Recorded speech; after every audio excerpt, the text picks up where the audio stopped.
your girl Chris Breezy, and you're watching the Breezy Effect. Now today is the very first edition of the Rockin In Da Park series, where I take you to any park in New York City, and I sit and I talk to one of the craziest MCs that you can find on planet Earth.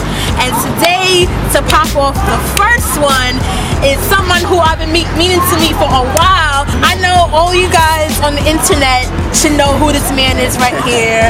And if you don't know who he is, I ain't working hard enough. Just like the t-shirt. Word. All right. My name Donny Goines. For those that don't know, those who do know me, how you doing? Much love, everybody. It's an honor and a privilege to be a part, the first one. Yes. And yes. What it is. Yes.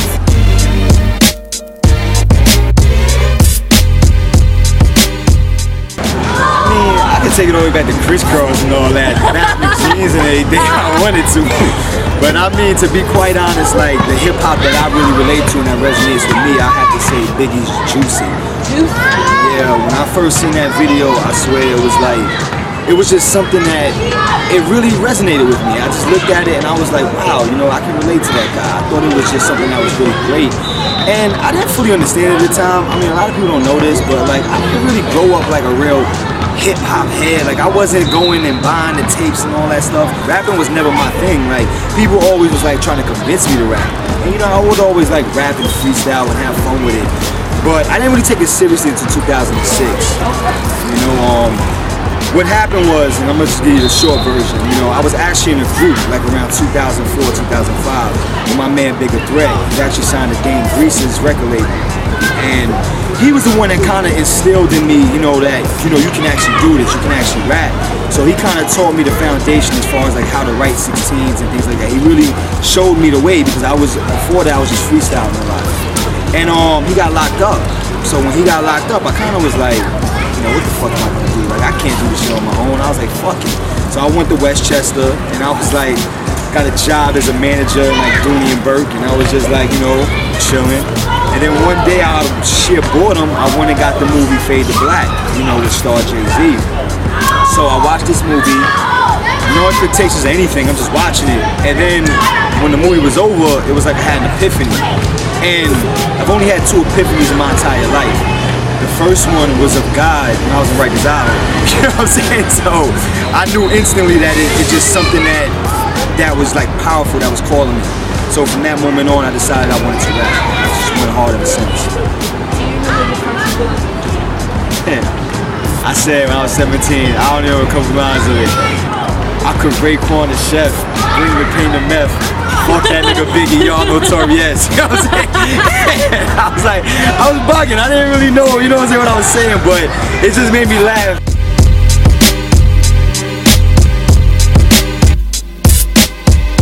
This is my debut album, so it's like I really sat down and really thought about the songs that I'm writing, and I really wanted to take my time with it. So with that being said, I'm pacing myself. And now I'm at the level where I feel like with the album that I have the bulk of it in place right now as we speak. If I wanted to right now, seriously speaking, I could just place a couple hooks on it, get it mixed, and I could drop the album today. And the album would be done. And it still would be a good album. It would be a good album as is right now. But I'm not going for good, I'm going for great. So it's a difference. It really has nothing to do with Cinderella per se. If you're familiar with the story, you know about how, basically this fairy godmother came out of nowhere and granted this person, Cinderella, a lot of these fantastical items, you know what I mean? And I kind of looked at it, it was weird. I was like thinking about the name for my album, and it just, this story just struck to me one day. I was like, wow, it's funny how the Cinderella story parallels the hip hop in my opinion. For instance, like, the pumpkin, like, I paralleled that to the cars and the whips. As far as the ball and the grandiose aspect of it, I kind of looked at that as like the clubs and the videos, the magical gowns and the outfit. I looked at the jewelry, so on and so forth. But what happens after midnight? All that shit disappears, you know what I'm saying? And I feel like a lot of times that a lot of people within this game just focus on the fantasy of it and not the reality of it. So my music is based on the person after all that. I mean, if I'm in after midnight, after tonight I'll go home, I'll like load up some footage in my computer that I shot today, You know, I'll lay down on the floor of my mother's house and I'll watch TV, you know what I'm saying, till I fall asleep, you know, with a million things on my mind. Then I wake up around 8 o'clock in the morning, get up and hustle again. That's my reality. I'm struggling, you know, I'm really working hard to make my dream become a reality. And that's my truth.